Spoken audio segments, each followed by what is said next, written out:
बिस्मिल्लाह वल्हम्दुलिल्लाह अस्सलातु वस्सलाम अला रसूलिल्लाह। अस्सलामु अलैकुम वरहमतुल्लाहि वबरकातुहू। ब्लेस्ड किचन में खुश आमदीद।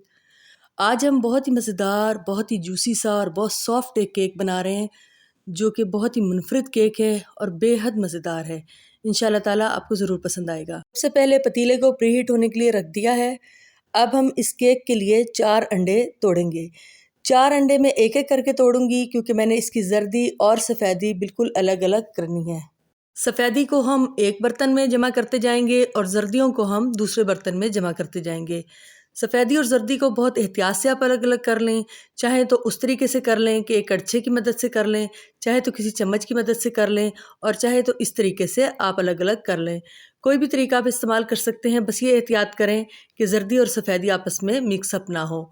सफ़ेदी को मैंने एक अलग बर्तन में डाल दिया है। इसी तरीके से हम तमाम अंडे तोड़ते जाएंगे और जर्दी और सफ़ेदी सेपरेट करते जाएंगे। अगर आपको उस तरीके से जर्दी और सफ़ेदी सेपरेट करना मुश्किल लग रहा हो, तो फिर आप इस तरीके से भी जर्दी और सफ़ेदी को सेपरेट कर सकते हैं। देखें, एहतियात से आप चम्मच में उठा लें। जब हम टेबल स्पून में इसको उठाएंगे तो आसानी से जर्दी बिल्कुल अलहदा हो जाएगी और सफ़ेदी अलहदा हो जाएगी। वैसे गर्मियों में ज़्यादा इशू होता है, सर्दियों में अमूमन जर्दी बिल्कुल साबित होती है, इसलिए इतना इशू नहीं होता। लेकिन अगर ऐसा हो कि जर्दी और सफ़ेदी मिक्स हुई भी हो तो तब भी कोई मसला नहीं, आप मिक्स करके ही इसको ब्लेंड कर लें। अब इस ब्लेंडर जग में मैंने 4 अंडे की सफ़ेदियाँ ले ली हैं और उनको बहुत अच्छा सा हम बीट करेंगे। इसको तकरीबन हम झाग बनने तक अच्छा सा बीट करेंगे। ये देखें कितने अच्छे से इसके अंदर झाग बन गए हैं। इतने अच्छे झाग अगर हम जर्दी के साथ बनाते हैं तो फिर नहीं बनते। खाली सफ़ेदी को जब हम बीट करते हैं बहुत अच्छा सा, तो झाग बन जाते हैं। अब ये आम सा जो चाय का कप होता है, टी कप, हमने वो लिया है। अब हमने इसके अंदर पौना कप चीनी ले ली है, यानी कि पूरा नहीं भरा है, बल्कि आधे से ज़्यादा है और 1 कप से कम है। मैंने ये साबुत चीनी ली है, पिसी हुई नहीं ली है, और ये अब मैंने सफ़ेदियों के अंदर डाल दी है। अब सफ़ेदियों के अंदर डालकर हम बहुत अच्छा सा इसको भी बीट कर लेंगे कि सफ़ेदी और जो चीनी है वो अच्छी सी मिक्स हो जाए। आप चाहें तो यहाँ पर 7-8 कतरे वनीला एसेंस के भी डाल सकते हैं, लेकिन मैंने इस्तेमाल नहीं किया एसेंस। अब बीट करने के बाद ये देखें, मैं अब आपको दिखा रही हूँ इसकी कंडीशन। बहुत अच्छी सी चीनी इसके अंदर मिक्स हो चुकी है। अब वही जो जर्दियाँ हमने अलहदा करके रखी थी, वो अब हम इसके अंदर डालकर ब्लेंड करेंगे। ब्लेंडिंग हम ऐसी करेंगे कि सारा का सारा मिक्स हो जाए, और अब हम एक तरफ इसको रख देंगे। अब आप वैसे तो कोई भी बर्तन ले सकते हैं, लेकिन मैंने ये मिठाई वाला डब्बा लिया है, जो इस तरीके के बड़े डब्बे मिलते हैं। आपके पास अगर कोई सोन हलवे का डब्बा हो तो वो भी ले सकते हैं, और अगर वो भी नहीं है तो आम जो बर्फ़ वाला कटोरा है आप वो भी ले सकते हैं, या कोई छोटा पतीला भी ले सकते हैं। लेकिन केक हमने काटना है स्टाइल से है, इसलिए मैंने इस तरह के सांचे का इंतखाब किया है। मैं चारों तरफ इसके पेपर लगा रही हूँ और नीचे भी पेपर लगाया है मैंने। पहले ऑयलिंग की है। आम जो कॉपी का साफ सा कागज़ है वो मैंने लगा लिया है। बस ये याद रहे कि लिखा हुआ कुछ ना हो। अगर बटर पेपर आपके पास अवेलेबल नहीं है तो फिर आप कॉपी का कागज़ भी लगा सकते हैं। बाज़ लोग अखबार भी यूज़ करते हैं, लेकिन अखबार नहीं यूज़ करना चाहिए। या तो आप ब्राउन पेपर यूज़ करें, और या फिर आप बटर पेपर यूज़ करें, और अगर दोनों नहीं है तो फिर आप किसी भी कॉपी का साफ पेज लगा सकते हैं। अब मैं 1.5 कप मैदा ले रही हूँ। ये भी आम सा टी कप है, कोई मैंने इसके लिए मेजरिंग कप का इस्तेमाल नहीं किया। आम सा जो कप होता है नॉर्मल साइज़ का, वो 1.5 कप लेना है मैदा। और अब मैं इसके अंदर ड्राई मिल्क शामिल करूँगी। ड्राई मिल्क से बहुत अच्छा टेस्ट आ जाता है, अगर आपके पास हो तो आप ज़रूर शामिल कर लिया करें। इन तमाम खुश्क चीज़ों को 2 मरतबा लाज़मी छाना करें, उससे केक बहुत ज़्यादा अच्छा बनता है। हम इसको छान कर एक तरफ रख देंगे, और अब हम अपने दूसरे मटेरियल की तरफ आते हैं जो कि हम ब्लेंडिंग कर रहे थे। अब ब्लेंडर में हम 3/4 कप ऑयल के डालेंगे, यानी कि पौना कप ऑयल डाल रहे हैं हम इसके अंदर। ऑयल डालते वक्त ये लाजमी ख्याल करें कि ऑयल किसी भी फ्राई की हुई चीज़ का बचा हुआ ना हो, वरना केक के अंदर उसका जायका और उसकी खुशबू आएगी। इसलिए हमेशा आप नया पैकेट खोलकर ऑयल डाला करें। अब ये देखें, जो खुश्क चीज़ें हम लोगों ने छान कर रखी थी, अब इसकी और जो ब्लेंडिंग वाली चीज़ें हैं उनकी हम आपस में मिक्सिंग करेंगे। अब मैं 1 चुटकी नमक भी इसके अंदर शामिल कर रही हूँ, उससे भी टेस्ट बहुत अच्छा आ जाता है। ज़्यादा नहीं डालेंगे, हम सिर्फ़ और सिर्फ इसके अंदर 1 चुटकी नमक शामिल करेंगे।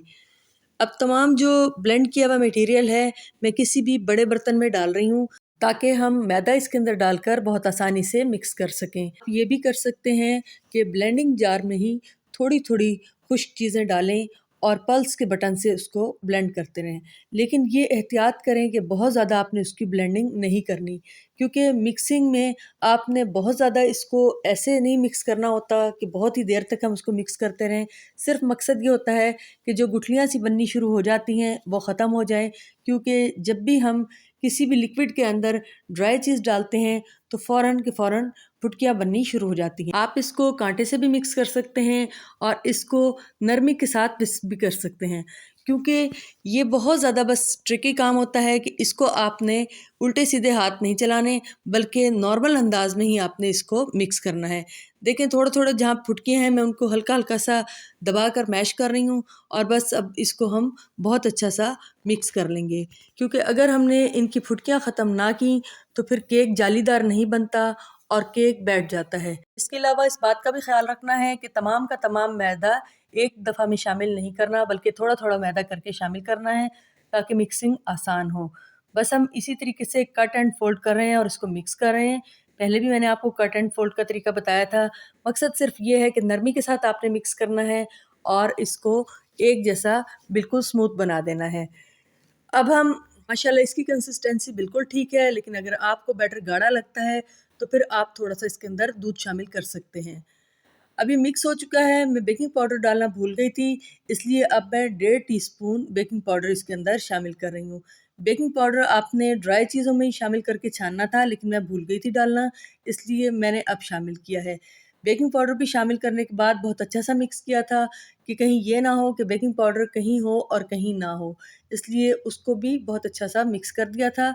अब तमाम का तमाम बैटर मैंने सांचे में डाल दिया है, लेकिन आपने ये ख़्याल करना है कि साइड्स पे जो काफ़ी ज़्यादा लग जाता है वो भी आप अच्छे तरीके से किसी भी स्पैचुला वगैरह की मदद से उतार दें।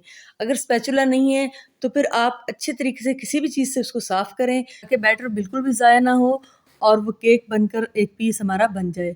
अब ये तरीका होता है कि हमेशा इसको टैप करना चाहिए।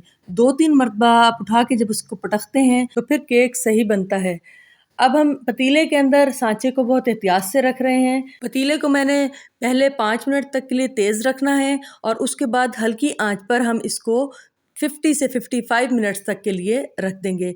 आंच बिल्कुल हमने हल्की कर देनी है, लेकिन शुरू में 5-6 मिनट तक के लिए आंच हमने तेज़ करनी है।